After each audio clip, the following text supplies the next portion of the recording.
Welcome to special analysis. నేను అమ్మ మండవ. ఈరోజు అనాలిసిస్లో భాగంగా మనం తీసుకోబోతున్న టాపిక్ ఏంటంటే, ఒక టైటిల్ పెట్టినాను నేను ఈరోజు అనాలిసిస్కి. అంబటి రాంబాబు ఓ టైగర్ అని చెప్పేసి జగన్మోహన్ రెడ్డి మాట్లాడారు ఈరోజు ప్రెస్ మీట్లో. అవును జగన్ అన్న, ఆయన టైగరే, బట్ అలాంటి వ్యక్తిని కూడా పిల్లిలాగా మార్చావు నువ్వు అని చెప్పేసి నేను టైటిల్ పెడతాం జరిగింది. ఆ అంశం గురించే నేను మాట్లాడుతూ ఉన్నా ఈరోజు అనాలిసిస్లో. ఇక్కడ మనం చూసినట్లయితే తిరుమల లడ్డూ కల్తీ వ్యవహారానికి సంబంధించి అనేక ట్విస్టుల మీద ట్విస్టులు తెర మీదకి వస్తూ ఉన్నాయి. ఈ క్రమంలోనే టోటల్‌గా ఇటీవల చూస్తే ప్రత్యేకంగా ఏర్పాటైన సిట్ ఏదైతే ఉందో సీబీఐ డైరెక్షన్‌లో సిట్ చార్జ్‌షీట్ ఫైల్ చేసింది నెల్లూరు కోర్టులోకి సంబంధించి. అదేవిధంగా ఆ చార్జ్‌షీట్‌లో జంతువులకు యానిమల్ ఫ్యాట్ కలవలేదు కానీ బట్ నెయ్యి మొత్తం కల్తీ జరిగింది. అది కెమికల్‌తో నిండిన ఒక పదార్థమే, అది నెయ్యి కాదని తేల్చెప్పేసింది. అయితే దీన్ని అసలు విషయం అక్కడ దాని వెనుక 300 కోట్ల అవినీతి జరిగింది. ఇది అందరికీ తెలిసిందే. అసలు మొత్తం వైబిలిటీ లేదు అని చెప్పేసి బోలేబాబా డైరీని రద్దు చేస్తే అలాంటి బోలేబాబా డైరీని వీళ్ళు స్క్రీన్ మీదకి తీసుకొచ్చారు. ఆ విషయం మాట్లాడు జగన్మోహన్ రెడ్డి. ఆ సుబ్బారెడ్డి గాని. అదేవిధంగా చూస్తే ఎక్కడో హర్ష డైస్ అది క్లోజ్ చేసిన కంపెనీని మళ్ళీ వీళ్ళు ఓపెన్ చేయించారు కెమికల్స్ కోసమని. దాని గురించి వీళ్ళు మాట్లాడరు. బోలేబాబా డైరీని అడ్డం పెట్టుకొని వైష్ణవి డైరీ, ఏఆర్ డైరీ ఇవన్నీ తెర మీదకొస్తే వాటి గురించి మాట్లాడరు. మొత్తం ఎక్కడి నుంచో వీళ్ళు ఒక పామాయిల్ ఇంపోజ్ చేసుకున్నారు. అదేవిధంగా హర్ష డైస్ నుంచి ఆ కెమికల్స్ అన్ని తీసుకొచ్చి దాంట్లో కలిపారు. మోనోసాచురైడ్స్, అదేవిధంగా ఎస్టిక్ యాసిడ్, లాక్టిక్ యాసిడ్, ఘీ, ఆర్టిఫిషియల్ ఎసెన్స్, ఇవన్నీ బీటా కెరోటిన్స్ ఇవన్నీ కలపడం వల్ల ఆ పామాయిల్కి ఏమవుతుంది, ఆ పామాయిల్ ఆ కెమికల్స్ అన్ని కలపడం వల్ల దాని టెక్స్చర్ అంతా కూడా నెయ్యిలాగే ఉంటుంది చూస్తానికి. ఆ ఘీ ఎసెన్స్ యాడ్ అవ్వడం వల్ల స్మెల్ కూడా నెయ్యిలాగే ఉంటుంది. అప్పటికీ పోటు కార్మికులు చాలామంది చెప్తానే ఉన్నారు, నెయ్యి క్వాలిటీ పోయింది, నెయ్యి కాదు ఇది అసలు చాలాసార్లు చెప్తా ఉంటే వాటిని ఎక్కడ కూడా పరిగణలోకి తీసుకోవాలా. సో కోట్లాది మంది భక్తుల మనోభావాలను దెబ్బతీసే చర్య ఇది. సో ఆ రోజు గుజరాత్లో ల్యాబ్ ఇచ్చిన రిపోర్ట్స్ ప్రకారం చంద్రబాబు నాయుడు దాంట్లో యానిమల్ ఫ్యాట్ కూడా కలిసిన అవశేషాలు ఉన్నాయని చెప్తున్నారని చెప్పారు. ఈ రోజు కూడా లేవని చెప్పలా. ఈరోజు నెయ్యి మొత్తం కల్తీ అయిపోయిందనే చెప్పింది సిట్ కూడా దాంట్లో చార్జ్షీట్ ఫైల్ చేసిన క్రమంలో. అంతేకాదు ఇక్కడ ఇంకొకటి గుర్తుపెట్టుకోవాల్సిన అంశం ఏంటంటే 10% బిలో ఉంటే మైన్యూట్ థింగ్స్ కొన్నిసార్లు దాంట్లో ట్రేస్ కావు. ఈ అంశం మీద కూడా ప్రభుత్వం సీరియస్గా ఫోకస్ పెట్టిన పరిస్థితి అయితే ఉంది. అయితే దీన్ని జనంలోకి తీసుకెళ్లే క్రమంలో జగన్మోహన్ రెడ్డి చంద్రబాబు నాయుడిని, పవన్ కళ్యాణ్ని ఒక దోషులుగా చూపించే చిత్రీకరించే ప్రయత్నం చేస్తూ ఉన్నారు. దాన్ని ఎదుర్కొనేందుకు టీడీపీ ఎక్కడికక్కడ ఫ్లెక్సీలు పెట్టే ప్రయత్నం చేసింది. ఇది మహాపాపం, దీంట్లో జగన్మోహన్ రెడ్డికి దీనిలో తప్పులు చేసిన వాళ్ళకి ప్రాయశ్చిత్తం జరగాల్సిందని ఫ్లెక్సీలు పెడితే సో ఇది తమను డ్యామేజ్ చేస్తుందన్న గ్రహించిన జగన్మోహన్ రెడ్డి దానికి వ్యతిరేకంగా మొత్తానికైతే ఒక ప్రాయశ్చిత్త దీక్షలకు అసలు గుళ్ళకు వెళ్ళి ప్రార్థనలు చేయండి, పరిరక్షణ యాత్రలు చేయండి అని చెప్పి పిలుపునిచ్చారు. ఆ క్రమంలోనే అంబటి రాంబాబు లాంటి వాళ్ళు గుంటూరు వెళ్ళారు, ఆ ఫ్లెక్సీలను తొలగించే ప్రయత్నం చేయబోవడం, టీడీపీ క్యాడర్ ఆయన మీద తిరగబడడం జరిగింది. ఈ క్రమంలోనే చంద్రబాబు నాయుడిని అదేవిధంగా చూస్తే వాళ్ళ తల్లిదండ్రులను ఇద్దరిని కూడా ఉద్దేశించి చాలా దారుణమైన కామెంట్స్ చేశారు. సో టీడీపీ క్యాడర్కి ఒక ఎమోషన్. జగన్మోహన్ రెడ్డి భాషలో చెప్పాలంటే వాళ్ళకు కూడా బీపీలు వచ్చాయి. ఆ బీపీలతోనే వాళ్ళంతా తిరగబడ్డారు. అంబటి రాంబాబు ఇంటిని ధ్వంసం చేసే ప్రయత్నం కూడా జరిగింది. ఇక్కడ ఇంకో ట్విస్ట్ ఏంటంటే ఆయన అరెస్ట్ చేశారు కూడా. మధ్యలో ఆయన వచ్చి చంద్రబాబు నాయుడికి సారీ చెప్పను కానీ టీడీపీ క్యాడర్కి సారీ చెప్తున్నా అని ఏదో సారీ చేశారు, సారీ చెప్పారు. అయితే ఇక్కడ ఒక ట్విస్ట్ ఏంటంటే టీడీపీ క్యాడర్ మీద కూడా కేసులు పడ్డాయి ఈ రోజున. గల్లా మాధవ్తో పాటు వాళ్ళ హస్బెండ్ మీద కూడా కేసు పెట్టారు. టీడీపీ ప్రభుత్వం ఉంది ఈ రోజున, అధికారంలో కూటమి ప్రభుత్వం ఉంది. టీడీపీ అందులో కీలకంగా ఉంది. ఇంకోవైపు జోగి రమేష్ ఇంటి మీదకి వెళ్ళిన కార్యకర్తల మీద కూడా కేసులు పడ్డాయి. జగన్మోహన్ రెడ్డి ఏ రోజైనా ఇలాగ తన పార్టీ కార్యకర్తల మీద కేసులు పెట్టారా? సరే, వాట్ ఎవర్ ఇట్ మే, జరిగిపోయింది. సో ఈ రోజు అంబటి రాంబాబుని అరెస్ట్ చేశారు, జైలుకి వెళ్ళారు, ఆయన రిమాండ్ ఇచ్చింది కోర్టు. ప్రజెంట్ ఆయన రిమాండ్ ఖైదీగా ఉన్నారు. అలాంటి పరిస్థితుల్లో జగన్మోహన్ రెడ్డికి ఏదో ఒక ఇష్యూ కావాలి ఎలివేట్ అవ్వాలి అంటే. యాజ్ యూజువల్ ఎవరైనా సరే పార్టీ అధినేతలకు ఉంటే అలాగే వాడుకోవాలని చూస్తారు ఇష్యూని. ఈరోజు పోలీస్ పర్మిషన్ లేదు అన్నా జగన్మోహన్ రెడ్డి తాడేపల్లి నుంచి గుంటూరు చుట్టుగుంటలోని అంబటి రాంబాబు ఇంటి దాకా కూడా ఒక భారీ ర్యాలీ తీసే ప్రయత్నం చేశారు. చాలా చోట్ల టోల్గేట్ల దగ్గర కూడా పూర్తి స్థాయిలో బ్లాక్ అయిన పరిస్థితి, ట్రాఫిక్ అంతా కూడా. ఎక్కడికక్కడ జగన్మోహన్ రెడ్డి నినాదాలు చేసుకుంటూ వాళ్ళ మంది మాగదులంతా ఆయనతో వచ్చే ప్రయత్నం చేశారు. అంటే ఒక్క మాటలో చెప్పాలంటే అంబటి రాంబాబు అరెస్టు రూపంలో జగన్మోహన్ రెడ్డి తన బల ప్రదర్శన చేసే ప్రయత్నం చేశారు. ఓకే, అది కూడా ఓకే అనుకుందాం మనం, దాన్ని కూడా కరెక్ట్ చేద్దాం. అంబటి రాంబాబు వాళ్ళ ఫ్యామిలీని జగన్మోహన్ రెడ్డి పరామర్శించిన తర్వాత ఆయన బయటకు వచ్చి మీడియాతో మాట్లాడే క్రమంలో అంబటి రాంబాబు కాపు సామాజిక వర్గంలోనే ఓ టైగర్ అని మాట్లాడారు. నిజంగా కాళ్ళు ఎగరేసి చెప్తున్నా అంబటి రాంబాబు టైగర్ అని చెప్పేసి జగన్మోహన్ రెడ్డి చాలా ఆవేశంగా మాట్లాడారు, ఎమోషనల్గా. ఎస్, అంబటి రాంబాబు టైగరే, కానీ అతన్ని పిల్లిలాగా మార్చింది ఎవరు? జగన్మోహన్ రెడ్డి కాదా? ఇన్ని రోజుల నుంచి ఒక చేతగాని వ్యక్తిగా చిత్రీకరించింది ఎవరు? అంబటి రాంబాబుని, జగన్మోహన్ రెడ్డి కాదా? ఇక్కడ ఇంకొకటి నాకు నచ్చని విషయం ఏంటంటే జగన్మోహన్ రెడ్డి మాట్లాడే క్రమంలో కాపు సామాజిక వర్గంలోనే ఒక టైగర్ అని చెప్తా ఉన్నారు. ఎవరిని రెచ్చగొడతా ఉన్నారు జగన్మోహన్ రెడ్డి? అసలు ఇతని మాటలో కొంతైనా నిజాయితీ ఉందా? ఈ ఇష్యూని వాడుకోవడం వరకు ఓకే, చంద్రబాబు నాయుడు ఎలాగైతే ఈ ఇష్యూని వాడుకుంటున్నారని కమెంట్ చేశారో జగన్మోహన్ రెడ్డి చేస్తుంది ఏంటి? అంబటి రాంబాబుని అంబటి రాంబాబు అరెస్ట్గానే చూడు, వైఎస్ఆర్సీపీ నేత అరెస్ట్గానే చూడాలి.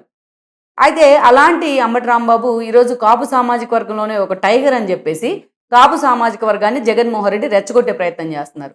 గతంలో అంబటి రాంబాబు చాలాసార్లు మాట్లాడారు. నేను కాపు సామాజిక వర్గానికి చెందిన వ్యక్తినైనా సరే కాపు సామాజిక వర్గం అంటే నాకు ప్రత్యేకమైన అభిమానం ఏమీ లేదు. నేను కాపు సామాజిక వర్గాన్ని ఉద్ధరించడానికి ఏం పుట్టలేదంటూ కూడా మాట్లాడారు. పవన్ కళ్యాణ్ బూతులు తెచ్చించడానికి అంబటి రాంబాబుని ఒక వెపన్గా వాడుకున్నారు జగన్మోహన్ రెడ్డి. మరి అప్పుడు కాపు సామాజిక వర్గం జగన్మోహన్ రెడ్డి గుర్తు రాలేదా? ఎన్నోసార్లు ముద్రగడ లాంటి వాళ్ళని రెచ్చగొట్టి ఆ రోజు తుని రైలు ఇన్సిడెంట్స్ కూడా కారణం అయ్యారు ఇలాంటి వాళ్ళంతా. అప్పుడు కాపు సామాజిక వర్గం బదనాం అవుతుందని జగన్మోహన్ రెడ్డికి గుర్తు రాలేదా? వంగవీటి రాధా లాంటి వాళ్ళని చాలా దారుణంగా వంగవీటి రాధాని అవమానించి పార్టీలోంచి బయట పంపాడు జగన్మోహన్ రెడ్డి. అప్పుడు కాపు కులం గుర్తు రాలేదు జగన్మోహన్ రెడ్డికి. అదేవిధంగా ఎంతమంది నేతలను అవమానించాడు జగన్మోహన్ రెడ్డి. రాధ తన తండ్రి విగ్రహాన్ని అన్వీల్ చేసుకోవాలన్నా కూడా అతన్ని అనుమానించే పరిస్థితి జగన్మోహన్ రెడ్డి. అందుకే పార్టీలోంచి బయటకు వచ్చాడు అతను వంగవీటి రాధ. అలాంటి వాళ్ళని ఎన్ని రకాలుగా కాపు సామాజిక వర్గాన్ని టార్గెట్ చేశాడు. అసలు రిజర్వేషన్ అంశం నా చేతిలోనే లేదు, కేంద్ర ప్రభుత్వం చేతిలో ఉందని చెప్పేసి వాళ్ళని అవమానించాడు. కాపు కార్పొరేషన్ని చంద్రబాబు నాయుడు తెర మీదకి తీసుకొస్తే దాన్ని కూడా అడ్డదారులు పట్టించాడు. ఆ తర్వాత మనం చూస్తే విదేశీ విద్య పేరుతో చంద్రబాబు నాయుడు కాపు సామాజిక వర్గంలో ఆర్థికంగా వెనుకబడే వాళ్ళకి అప్లిఫ్ట్ చేసే ప్రయత్నం చేస్తే జగన్మోహన్ రెడ్డి వచ్చిన తర్వాత అసలు దాన్ని తొంగలో దొక్కే ప్రయత్నం చేశారు. ఇవన్నీ కాపు సామాజిక వర్గానికి జగన్మోహన్ రెడ్డి ఇలా చెప్పుకుంటూ పోతే కాపు సామాజిక వర్గం పేరుతో జగన్మోహన్ రెడ్డి చేసిన అరాచకాలు చాలా ఉన్నాయి. డోర్ డెలివరీ చేస్తే అనంతబాబు అదే సామాజిక వర్గం. మరి అనంతబాబుని పక్కనేసుకుని తిరిగాడు నిన్న మొన్నటి దాకా జగన్మోహన్ రెడ్డి. ఢిల్లీలో ధర్నాలకి దీక్షలకు కూడా తీసుకుపోయారు జగన్మోహన్ రెడ్డి. సో ఇవన్నీ చాలా ఉన్నాయి. సరే, అంబటి రాంబాబు కాపు సామాజిక వర్గంలో ఒక టైగర్ అని చెప్పేసి ఈరోజు కాపు సామాజిక వర్గానికి ఆయన ఒక ప్రతినిధి అని చెప్పేసి ప్రొవోక్ చేసే ప్రయత్నం చేస్తూ ఉన్నారు జగన్మోహన్ రెడ్డి. అది పక్కన పెడదాం, ఒక టైగర్ అని చెప్తా ఉన్నాం. అంబటి రాంబాబు టైగరే. ఎప్పుడు టైగర్ అయినా ఫస్ట్ టైం రేపల్ నుంచి ఎమ్మెల్యే అయ్యారు. నీ తండ్రితో పాటు అడుగులు వేస్తూ వచ్చారు. అప్పుడు టైగరే నిజంగా ఆయన కాంగ్రెస్లో ఉన్నప్పుడు. ఆయన వన్స్ ఎప్పుడైతే నీ వెంట నడిచే ప్రయత్నం చేశారో ఆయన అప్పటి నుంచి పిల్లిలాగా మార్చేసావు నువ్వు. అంబటి రాంబాబు అనే వ్యక్తి ఫస్ట్ టైం నీ తండ్రి చనిపోయిన రోజు వైఎస్ రాజశేఖర రెడ్డి చనిపోతే ఈరోజు అది ప్రగతి భవన్లో ఉంది. ఆ రోజు అది బేగంపేట క్యాంప్ ఆఫీస్ వైఎస్ రాజశేఖర రెడ్డిది. ఏ రోజైతే ఆ రోజు పౌరాలకోట నుంచి వైఎస్ఆర్ డెడ్ బాడీ అక్కడికి వచ్చిందో ఆ క్షణం నుంచి జగన్మోహన్ రెడ్డి అడుగు వేశారు అంబటి రాంబాబు. కానీ అలాంటి అంబటి రాంబాబు పార్టీలో జాయిన్ అయిన తర్వాత 2014 ఎన్నికల్లో ఫస్ట్ టైం ఆ పార్టీ జనరల్ ఎలక్షన్ ఫేస్ చేసింది. అప్పుడు టికెట్ కావాలంటే అంబటి రాంబాబు ఆ రోజు జగన్మోహన్ రెడ్డి చుట్టూ ప్రదక్షిణ చేయాల్సిన పరిస్థితి వచ్చింది. అంబటి రాంబాబుకు సంబంధించి మహిళల విషయంలో ఆరోపణలు వస్తే కనీసం జగన్మోహన్ రెడ్డి కానీ ఆ పార్టీలో ఉన్న అదే సామాజిక వర్గానికి చెందిన వాళ్ళు కానీ ఒక్కరు కూడా ఖండించలేదు ఏ రోజు బయటకు వచ్చి. ఆయనకాయనే పోరాడే ప్రయత్నం చేసుకున్నారు. కానీ ఆ తర్వాత 2019 ఎలక్షన్లో ఆ ఎలక్షన్లో ఓడిపోయారు ఆయన కోడల చేతిలో. 2019 ఎలక్షన్లో కూడా ఎగైన్ టికెట్ తెచ్చుకోవడం కోసం అంతే ఖాళీకి బలపాలు కట్టుకొని తిరగాల్సి వచ్చింది. ఆ రోజు అంబటి రాంబాబు టైగర్ అని గుర్తు రాలేదా? అలాంటి మంచి వాయిస్ ఉంది అంబటి రాంబాబుకి, మంచి సబ్జెక్ట్ కూడా ఉంది. ఆయన మాట్లాడే క్రమంలో ఎప్పుడు కూడా ఆ స్థాయిలో నిజంగా ఆయన అన్నట్టే నేను ఒప్పుకుంటాను. అది ఎప్పుడు కూడా బూతులు మాట్లాడాలి అసెంబ్లీ కానీ బయట కానీ, లేకపోతే సెటరిక్గా మాట్లాడుతూ ఉంటారు ఆయన చంద్రబాబు నాయుడు కానీ పవన్ కళ్యాణ్ని టార్గెట్ చేసే విషయంలో. మరి అలాంటి అంబటి రాంబాబు 19లో ఇంకోసారి తన పాతివ్రత్యాన్ని నిరూపించుకోవాల్సి వచ్చింది. మరి అలాంటి అంబటి రాంబాబుని పిల్లిగా మార్చింది ఎవరు? టికెట్ కోసం ఎన్నిసార్లు మీ లోటస్ పాండ్ల చుట్టూ తిప్పుకున్నారు అతన్ని. అదేవిధంగా అక్కడి నుంచి చూస్తే మళ్ళీ ఆయన గెలిచారు. గెలిచిన తర్వాత నీ వెంట ఫస్ట్ నడిచినోడికి నువ్వు ఫస్ట్ ప్రయారిటీ ఇవ్వాలి. కానీ అంబటి రాంబాబుకి మంత్రి పదవి ఇచ్చావా? ఫస్ట్ 2.5 ఏళ్ల తర్వాత క్యాబినెట్ ఎక్స్పెన్షన్లో భాగంగా ఆయనకు మంత్రి పదవి ఇచ్చావు. మంత్రి పదవి విషయంలో ఆయన ఎన్నోసార్లు ఆయన ప్రత్యర్థులు ఆయన టార్గెట్ చేశారు. ఏ రోజైనా అంబటి రాంబాబు రెస్క్యూకి వచ్చే ప్రయత్నం చేసావా? ఎగైన్ మళ్ళీ 2024లో ఆయనకి సత్తెనపల్లి టికెట్ ఇవ్వాలంటే మళ్ళీ ఆయన పాతివ్రత్యాన్ని నిరూపించుకోవాల్సిన పరిస్థితి. సో అంత వాయిస్ ఉన్న అంబటి రాంబాబుని, అంత టైగర్ అని నువ్వు చెప్తున్న అంబటి రాంబాబు నీ చుట్టూ తిరిగే పిల్లిలాగా మార్చుకున్నావు జగన్మోహన్ రెడ్డి. ఏ రోజు కూడా నీకు ఎదురు తిరిగి ఎంత సఫికేషన్ ఫీల్ అయిన పార్టీలో ఏ రోజు ఎదురు తిరిగిన సందర్భం లేదు. అంబటి రాంబాబుకి వ్యతిరేకంగా మొన్నటి ఎన్నికల కంటే ముందు మొత్తం లోకల్గా ఉన్న ద్వితీయ శ్రేణి నేతలంతా కలిసి ఆయన మీద ప్రెస్ మీట్ పెడతాం, ఆయన తిడతాం, ఆయన అనేక రకాలుగా దూషించడం, హింసించడం చేశారు మానసికంగా. వాళ్ళందరినీ పిలిపించుకొని ఏ రోజైనా కన్విన్స్ చేసి అంబటి రాంబాబుకి మీరు ఎదురు తిరగొద్దు, ఆయన దారిలోనే మీరంతా వెళ్లాల్సిందే, ఆయన మాటే శాసనం అని ఏ రోజని చెప్పావా? ఏ రోజు చెప్పలా. నీ సపోర్ట్ ఒక్క పాయింట్ కూడా జగన్మోహన్ రెడ్డి వైపు నుంచి అంబటి రాంబాబుకి సపోర్ట్ లేదు.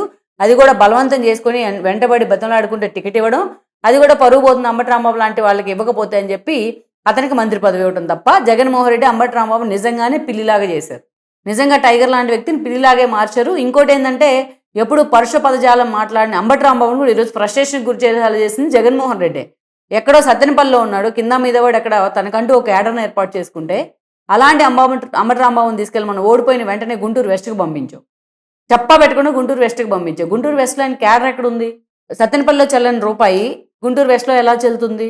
అంతకుముందు ఆమెని బకరాన్ చేసావు, ఎవరిని, విడుదల రజని. మళ్ళీ అంబటి రాంబాబుని తీసుకెళ్లి గుంటూరు వెస్ట్లో పెట్టే ప్రయత్నం చేసావు. అక్కడ తానేంటో తను ప్రూవ్ చేసుకోవాలి కాబట్టి, తనకి ఎగ్జిస్టెన్స్ ఉండాలి కాబట్టి అంబటి రాంబాబు ఏదో చేయబోయి ఏదో చేశారు. ఆయన ఏదో అనుకున్నారు, ఎమోషన్లో అది ఏదో అయింది. సో టీడీపీ క్యాడర్ నిజంగా స్వచ్ఛందంగా రోడ్డు మీదకి వస్తే ఎలా ఉంటుందనేది వాళ్ళు టేస్ట్ చేయించే ప్రయత్నం చేశారు. అది కరెక్ట్ అని కూడా నేను అంటలేదు. టీడీపీ క్యాడరు అంత సంయమనాన్ని కోల్పోయేలాగా చేశాయి ఆయన డైలాగులు. సో ఈరోజు అలాంటి జగన్మోహన్ రెడ్డి అంబటి రాంబాబు టైగర్ అని మాట్లాడతారు. అసలు టైగర్ అంబటి రాంబాబు అని చెప్పే ఏదైతే నైతికత జగన్మోహన్ రెడ్డికి లేదు. నిజంగా అంబటి రాంబాబుని తన పిల్లిలాగా మార్చుకొని తన చుట్టూ తిప్పుకున్నారు జగన్మోహన్ రెడ్డి ఇన్ని సంవత్సరాలుగా. ఈరోజు అంబటి రాంబాబులోని వీరత్వం ఆయన గుర్తొచ్చింది. కాపు సామాజిక వర్గం అనేది ఈరోజు గుర్తొచ్చి ఈరోజు కాపు సామాజిక వర్గంలో టైగర్ అని చెప్పి కూడా పొగుడుతూ ఉన్నారు జగన్మోహన్ రెడ్డి. ఒక పార్టీ అధినేత ఒకవైపు కులాల మధ్య చిచ్చు పెడుతున్నాను చంద్రబాబు నాయుడు గురించి, పవన్ కళ్యాణ్ గురించి మాట్లాడుతావు, మళ్ళీ నువ్వు కాపు కులంలో ఒక టైగర్, ఒక మణిపూస, ఒక ఆనిముత్యం అని అంబటి రాంబాబుని పొగుడుతూ ఉన్నావు. ఇది డ్యూయల్ స్టాండర్డ్స్. ఇది 2 నాలుకల ధోరణి అంటారే అదనమాట. జగన్మోహన్ రెడ్డి మీరు అంబటి రాంబాబుకి ఇప్పుడు దాకా చేసిన అన్యాయం ఏదైతే ఉందో అది ముందు క్రాస్ చెక్ చేసుకున్న తర్వాత ఈరోజు అంబటి రాంబాబుని ఆకాశానికి ఎత్తేసే ప్రయత్నం చేయండి.